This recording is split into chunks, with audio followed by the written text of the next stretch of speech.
bad ideas aren't bad people and vice versa. We shouldn't be making this into tribes. Well, producer Rob, I have to say that sounds a bit kumbaya to me. We all have to hold hands and agree to disagree. I actually think it does raise a question, though, which is the bad idea concept entirely subjective, in that one person's bad idea might be another person's brilliant idea? Welcome to Saving the World from Bad Ideas. I'm Mark Lynas, and I've had a few bad ideas in my time. I used to go out in the nighttime to destroy GMO crops, and I also opposed nuclear power. But then when I looked at the science, I found I got it wrong. Oops! I've learned the hard way that none of us are right all the time.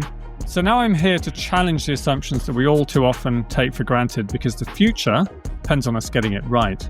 Hello and welcome to Saving the World from Bad Ideas. This is our season finale, so we have a very special guest joining us today, who's combed his beard specially. This is producer Rob, who if you're watching on YouTube, you actually get to see in the flesh. Say hello, Rob, to all the millions of listeners and viewers.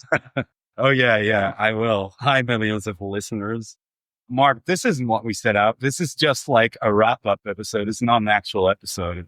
I know, but this is a very exciting opportunity for us to have a look at what we've done in the past, see what we've learned, and have some thoughts about what we might want to do in the future, I think. So, yeah, do you want to kick us off, Rob? Yeah, actually, I was thinking about what kind of bad idea maybe a meta bad idea we could be getting into. Like, what is Mark's meta bad idea?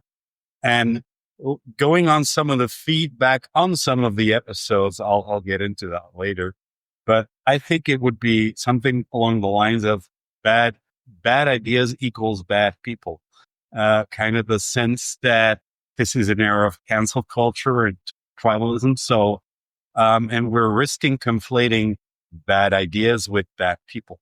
And that goes on in both sides, if I'm going to make this into a binary. So we've had people on like Roger Clifton Jr., and we've had feedback like, why are you having on a science denier or climate change denier?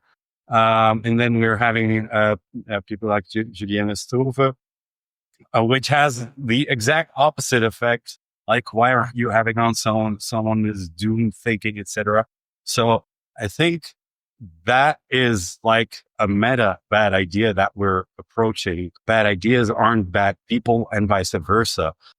We shouldn't be making this into tribes. We should be able to look at ideas, even those that are challenging, and just play around with them, because that's basically what we have to do is get to the good ideas by having playing with them as toys and bumping them into each other, etc., rather than making this about personalities and good people versus bad people. So yeah, that was my proposal to you, actually. Well, producer Rob, I have to say that sounds a bit kumbaya to me. We all have to hold hands and agree to disagree. I actually think it does raise a question, though, which is the bad idea concept entirely subjective, in that one person's bad idea might be another person's brilliant idea?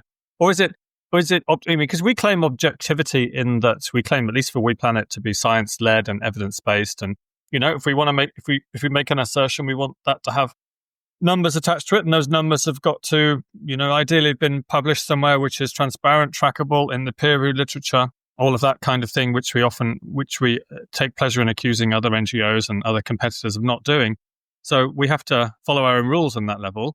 So I think, I don't know, I do have some claim to objectivity about this, but it's also about, I don't know, pushing some of the boundaries out of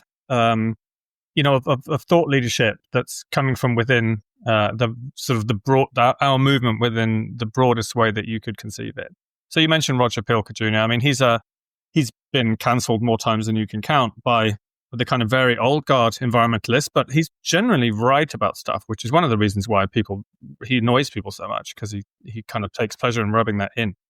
But we've had Johan Rockstrom on, who's an old friend of mine, and originated the concept of planetary boundaries, which has been very influential in Earth system science. So that's kind of hard science stuff, but is controversial within our movement. I mean, there's a lot of people, within the eco-modernist scene who hate planetary boundaries because they think it's Malthusian and so on. And so I'm happy to have all of those debates within the podcast. So there's pretty much no one I think we won't he won't talk to, except maybe Bjorn Longborg. I don't know whether he is uncancelable or whether that's really gone far too far. Yeah, for some deeper context there, you should probably elucidate some of your altercations with Bjorn Lomborg in the past, right? Well, there was only one altercation, which was when I threw that one. when I threw a pie in his face back in 2001, I think it was. Yes, it's still there on YouTube. No, please don't watch it. It was my most embarrassing moment, but there was a real disagreement there. He'd written this book, The Skeptical Environmentalist, which a lot of us, and I was kind of defending the environmental mainstream back in those days. And there was a lot of stuff which I think he took too far, and his numbers weren't great, to be honest. And so, while I think I've come to see to sort of better appreciate what Bjorn Lomborg's trying to do, he goes further than just being a gadfly, or he's very different from what Roger Kilcuduni is doing. It seems to be actually fully invested in kind of right-wing tropes and trying to undermine, consensus towards net zero and these kinds of things. So it's pushing buttons, but I don't think it's doing it in a particularly useful or constructive way. Yeah, you mentioned Johan Rockström's conversation and some of the feedback there within like the eco-moderate canon, etc., is like that's not science, and the nitrogen thing, that's a local issue. So how can that ever be a planetary boundary? So I think we're at least trying to be looking at stuff from different angles. We're not just putting up people that we just agree with all the time. But how do you look at like the issue of planetary boundaries? How do you relate that to eco-modernism? You think there is really not a conflict there, or are we looking at this wrong, or are we not an eco-modernist on that front? Well, producer Rob, I wrote a whole book on that, and there's unsold copies in there, many hundreds behind me on the shelves, and. Okay, we can do a handout for people that reach out. That was one of my less successful books. Actually, it's my favorite one of your books. So it's funny. I read. I can't remember why. I think I was doing some webinar and I read a couple of chapters of it back. And you know how if you read something you wrote years and years ago, it feels like it's been written by somebody else, and you're reading it for the first time.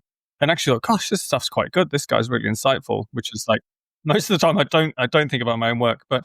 Yeah, it was a shame actually how that sunk, because I was trying to do exactly that, which was to kind of square the circle between eco-modernist progressivism in the sense of like, they're not being boundaries to human flourishing in any meaningful sense, but there are obviously ecological boundaries in terms of how much destruction we can cause to biodiversity and how much we can knock the various chemical biogeochemical cycles off kilter, whether it's nitrogen or carbon or fresh water or whatever.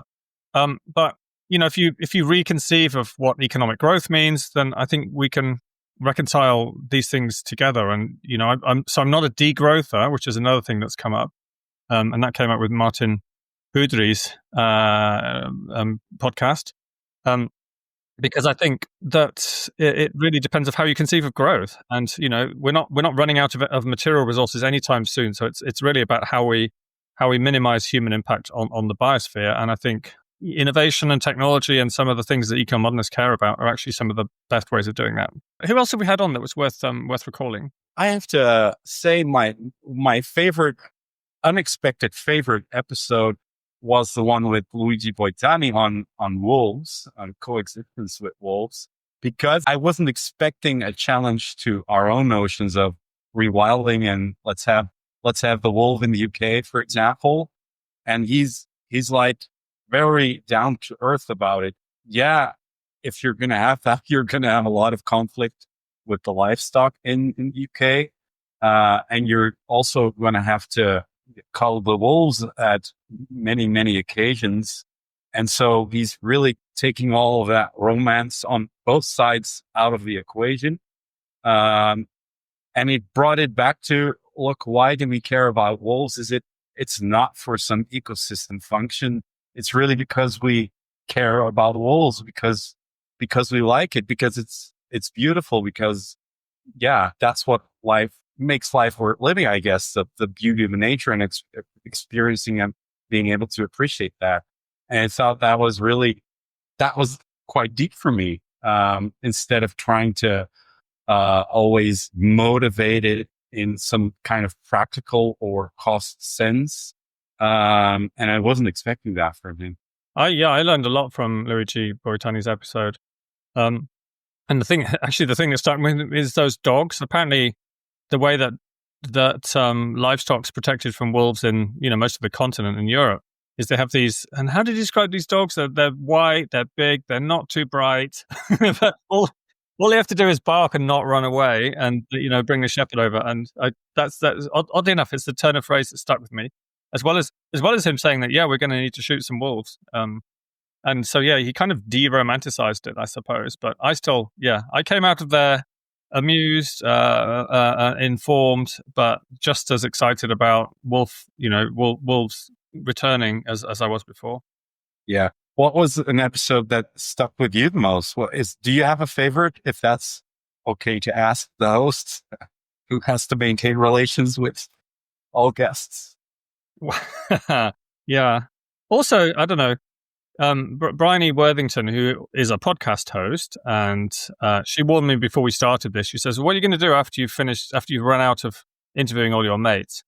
And and I'm sort of thinking, well, I guess I'll go back and interview my mates again. So I'd love to have some people. I feel like we only just began the conversation. We barely even scratched the surface. And I felt with that with George. I mean, because George Monbiot, he's such a deep thinker, and he's done such a lot of work on so many issues that we really care about, from rewilding, food production. But he's also, he's very political, and he's very left wing. He cares deeply about justice and equality, and things which I think can, when we're in a kind of tech bro bubble, and I use that the bro word because they mostly are bros, it can get lost. And I think George keeps that in there, and keeps the heart in there, and keeps the politics and the power, the power dimensions, which he always talks about. And I think that's really critical. Yeah, we didn't end up doing that, but I actually wanted him on to challenge like eco-modernism itself. But we ended up going for progress is inevitable. Like that, sometimes there is that within our movement. I would say the sense of like progress is going to happen anyway. You don't need all the activism. And I thought that was a check on that. Yeah, I could have possibly pushed Steven Pinker a bit harder on that, but that was our first recording, and I was being a bit shy and a bit polite. But yeah, I mean, he often comes across as somebody who feels that who just believes that progress will continue forever. Although I guess what's happened with Trump and him having to defend Harvard and not working with Jerry episode at all. I mean, that was about Trump and all. And it's all playing out, basically the attack on science. And I think Pinker is also in frontline against that right now. So it's definitely in the right camp there. Some of the guests that I enjoyed, because you said you have the opportunity to talk to your mates. One that I particularly like on that front was with Oliver Morton.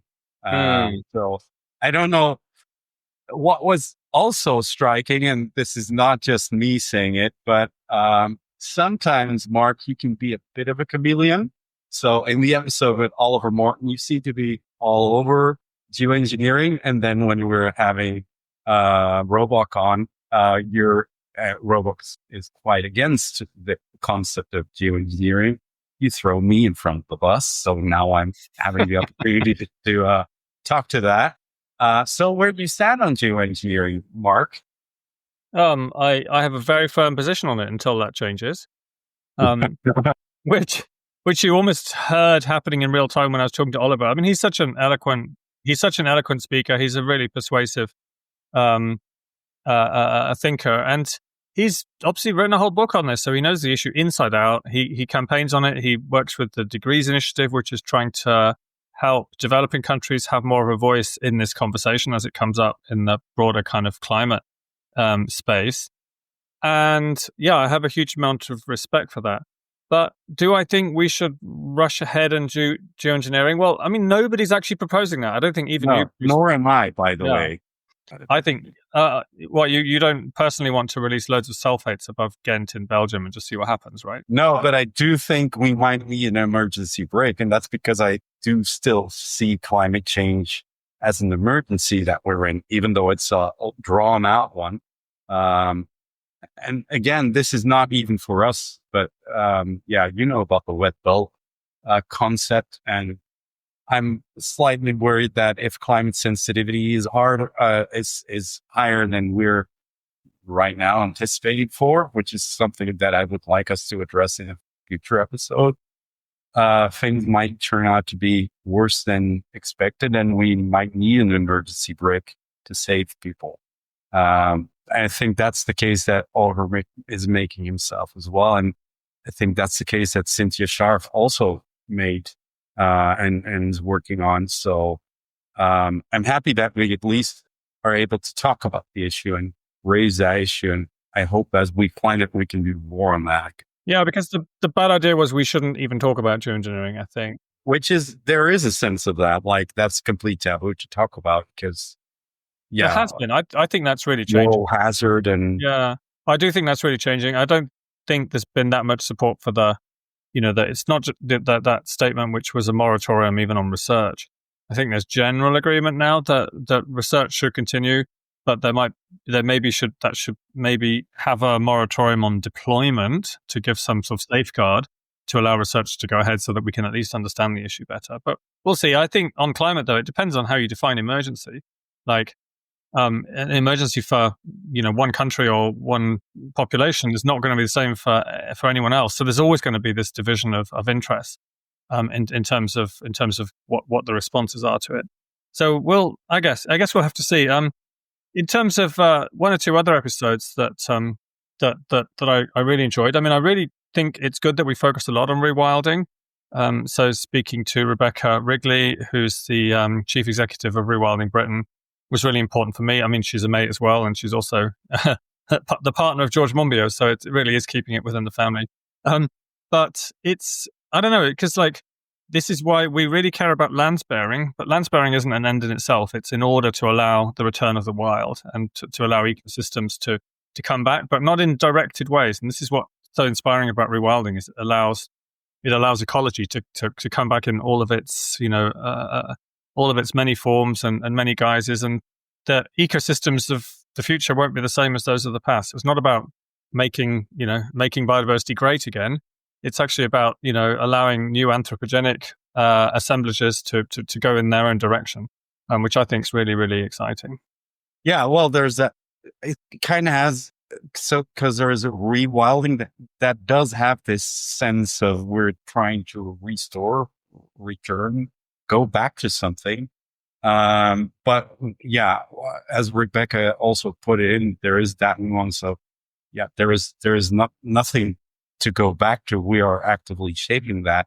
But it is a wilderness, as in it is not, it is not agriculture, for example.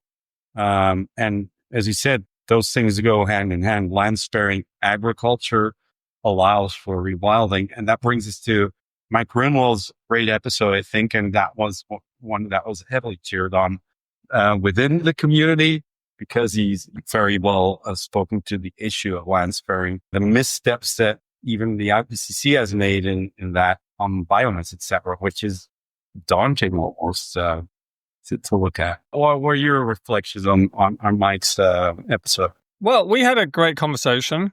I just enjoyed talking to him. I read the whole of the book, obviously in preparation, and it just, because it covers quite a long span of time, it's another, the biofuels thing is something that the environmental movement got so badly wrong. And it shows how you get kind of path dependence, and that it's been really impossible to reverse. And I think he says something like 40% of the US corn crop goes into making ethanol, which goes into cars. I mean, what a complete waste of land. Particularly now we've got EVs, and nobody thinks that liquid biofuels in cars are going to be a way to reduce carbon emissions. It's absurd. So we should be able to just say, right, that was a mistake. It's gone. Forget about it, and switch off the tap of subsidies that go to the ethanol industry. But that seems to be impossible because now you've got a very powerful political lobby in red states, which wants to keep the public funding flowing. So that's the thing about some of these bad ideas is they become very pernicious and they can last for a very, very long time. A bit like, I guess, like the anti-nuclear movement, which has lasted decades, and I think it's probably on its last legs now, but it's taken a very, very long time. And Rebecca Tuhus Debrew, I can't ever remember how to pronounce her name properly, but she's written a whole book about the pro-nuclear grassroots movement. So what did you think of that episode, producer Rob? Well, the fun part of that is because we both know a lot of the people involved, so it's fun as an insider to hear some of the backstory there. So that was why I enjoyed that episode particularly. But yeah, that insider story of the nuclear movement, which is in full development and which we are in many ways a part of. That is what's so lovely, and it's also what was fun to talk about. Thea, which is she's part of We Planned from the get-go, so that was a conversation with Thea as well. Yeah, about how everything's always perfect in Finland, according to Thea. Yeah, exactly. Nice to be patriotic, but I think she takes it a long way. Yeah. I mean, I'm being flippant here. The point that she makes is that the Green Party is pro-nuclear in Finland. Greenpeace has dropped its anti-nuclear stance. So it's like this is a real country, believe it or not, which has somehow managed to evolve the conversation. I think Thea personally actually has played a big, and the rest of the world can kind of learn from Finland. Yeah, exactly. That's what we basically have been trying to do. Like, okay, can we just make the rest of the world Finland, or at least the Finnish Green Party, which we're all in favor of right now. So, and also in terms of other We Planet people, speaking to Patricia Nanteza, who's the We Planet Africa lead, about the Just Stop Cooking campaign. For me, that was actually a really quite a moving conversation, even though we've worked together on this report. Just because, it's a matter of, it's not often you talk about an issue which is a matter of life and death to really quite so many people. It's like 700,000 people die each year in sub-Saharan Africa from, indoor air pollution, respiratory disease, and so on, which is a bigger mortality, death toll than malaria even. So, this is an issue that has come about to a large extent because of this obsession with stopping all fossil fuels, which, sounds like something we should definitely do. We should stop all fossil fuels, but that keeps a lot of people in Africa, 1 billion people, cooking on charcoal and wood. And so there's always these unintended consequences of what sounds like a great idea in sort of in the abstract. But then if you don't look at the complexities and you don't see what's happening at the grassroots in different countries, particularly in the global south, then you can get into real trouble. I mean, that's what makes it interesting to be working on We Planet, but it's also what makes it hard because, I mean, you need slogans for activism to cheer things on or to move things forward. But the thing is, it's always complicated. The reality is always messier than what you're trying to make of it in a campaign.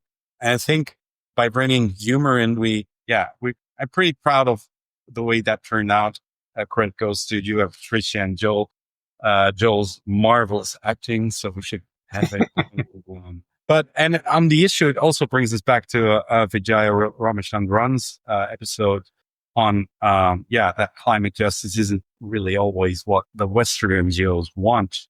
We're really about looking at the trade-offs and the complexities, and there's really no simple lines that just stop or let's get rid of fossil fuels tomorrow. That's simply not possible. You came up with this title, Just Stop Cooking. Did you get it from Just Stop Oil? I can't deny there is some influence there. Yes. There is a meta point there about it's never that simple, right? Even though I appreciate and respect a lot of activism, it has to be there. You have to have those those people that pull society forward, even if they're not always right from what they're saying.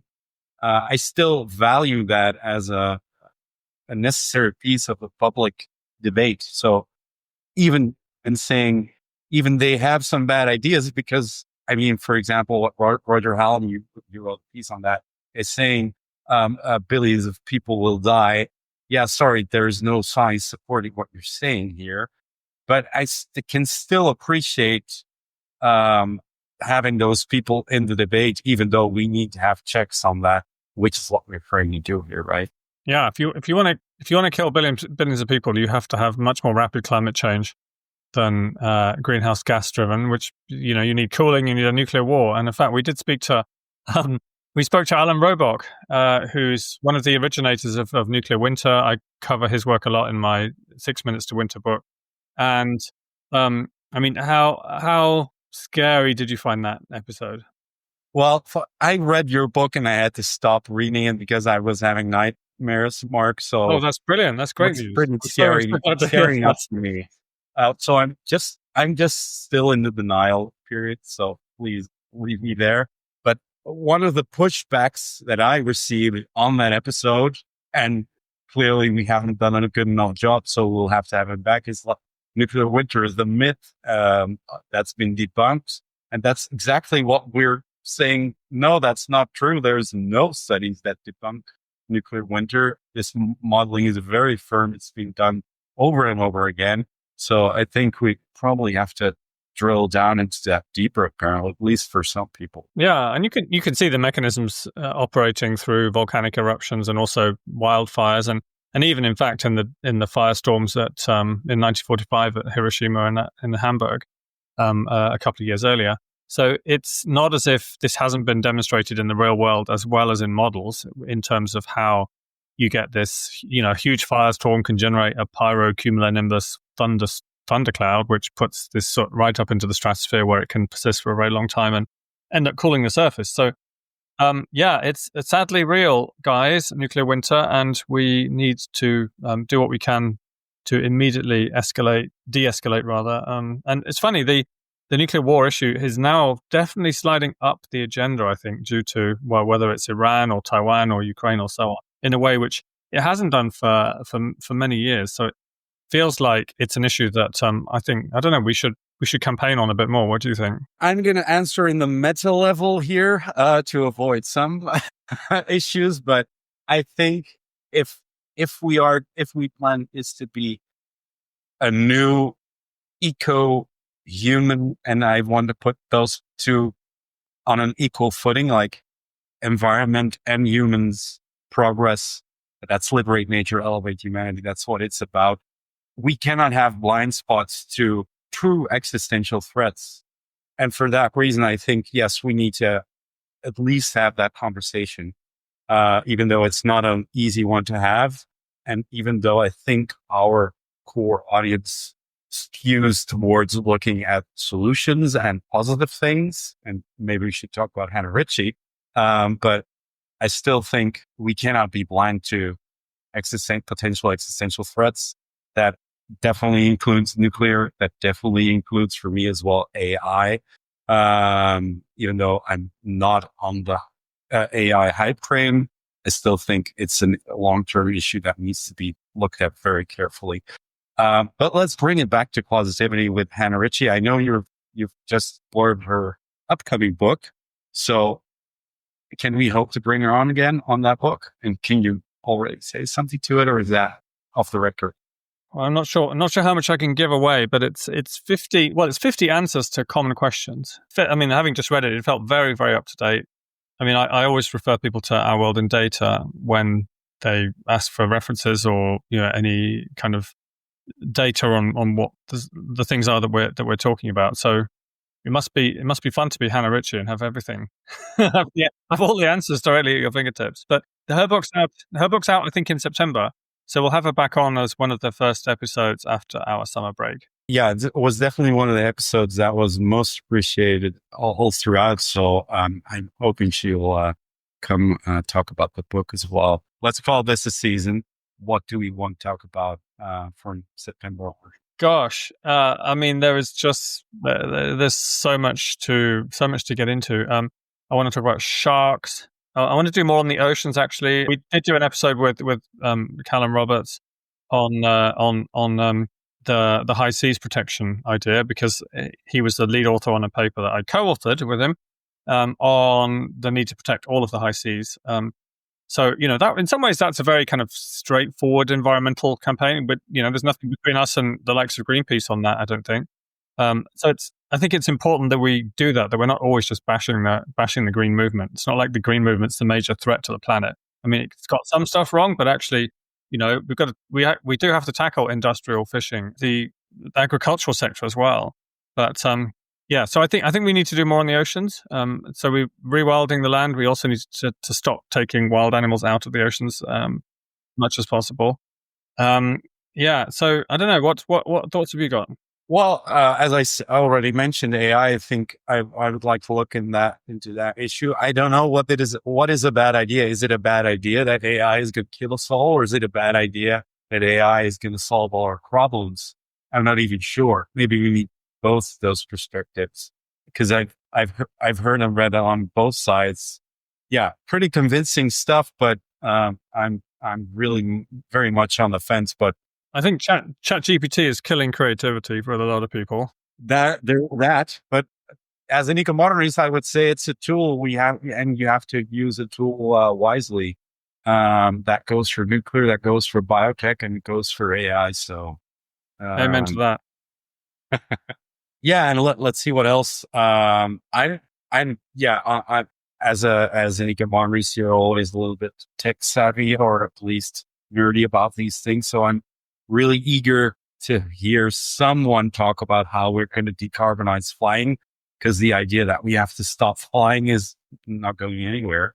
So I'd like to learn about what are the technical solutions that we have for it. I'd give a shout out to Cleaning Up, particularly so Michael Liebrich and Brian Worthing. Yeah, I've learned a lot from that one. Yeah, definitely. They do a lot of the latest. That's right. They do a lot of the latest tech, whether it's electric planes and some of the new battery stuff, or sustainable aviation fuels, and it's great, and it gets more into the kind of nerdy details of this stuff. Also, I think Decouple's a great podcast. There's a lot of nuclear on there, but I think they're probably the closest to what we're doing. But I listen to that as often as I can. I think it's fantastic. I also like The Good Fight, but with Yasha Monk. Hopefully, I'll get him over at some point. I just did an hour for him on The Good Fight about my book, so it was really good to talk to him. And he's such a eloquent guy, and I think it's really reaching a big audience, that podcast. So yeah. Is that something we need to get into more, like on the democracy issue and social justice, that kind of stuff? Or I think so. Otherwise, you don't have. You need to understand what your politics are, and so I think we need to discuss that more in our movement. And otherwise, I think we can look right wing. I mean, I made this same point to Martin Boudry. If you're justifying industrial ag and you're, bashing the Greens and they've got everything wrong, like, aren't you just like another right winger? I think his comeback to that was pretty persuasive, actually. He was like, this is what real progressivism actually looks like. It's about abundance for everyone, and celebrating and helping innovation to happen. I mean, what did you take away from that? Yeah, no, I'm pretty well familiar with Martin's writing on that. So for me, that's eco-modern classics. So, we probably should get him on to dive a little deeper on that. No, definitely, that is, what I wholeheartedly believe. Like, all of these things, you can't just put away industry as a bad thing. No, industry is in many ways a liberating force. So you need to work with it and take off the bad externalities that it has, because it's going to have that. But if you can, then that's the way forward. It's not in the romantic small scale future. We're having big problems, so we can't avoid using big solutions, and industry is a part of that solution. There's no way around it. Yeah, well, I think we should wrap this up now. I've got to go and visit a rewilding site up in the Black Mountains with some very rare orchids. So I like to see the stuff in the real world and not just talk about it. I'm sure you do too. Absolutely. I'm going to Sweden after this. So also to see nature camp out. It's been fun. I've really enjoyed you as a host, Mark. I think you've done really well. I want to shout out to Tyrone on our team and Christian and Maria Laura for research. So it's a team effort, but you're the talent here. So a special shout out to you, Mark. And I'm really eager to get into more bad ideas. You're very kind, producer Rob. And it's just good to see your face. Normally you're a little box at the top of the screen, which is muted. So for the audience to be able to hear you, great still. I'll stick to that. For the audience to be able to hear you is a rare treat for everyone. But yes, off you go back to your little box, and we'll see everyone else in season 2. Yes, about September. So yeah. All right, cheers, Mark. Thanks so much for listening to Saving the World from Bad Ideas, a We Planet podcast. We Planet's a movement of citizens and scientists dedicated to defending the science and solutions we need to save the world. Please do subscribe and share a nice review. It helps us spread the message. We'd also love to hear your feedback and suggestions at our email, podcast@weplanet.org. Please also join our podcast mailing list and we'll let you know when a new episode drops. Just go to savingtheworldfrombadideas.org or weplanet.org/podcast right now. See you next time.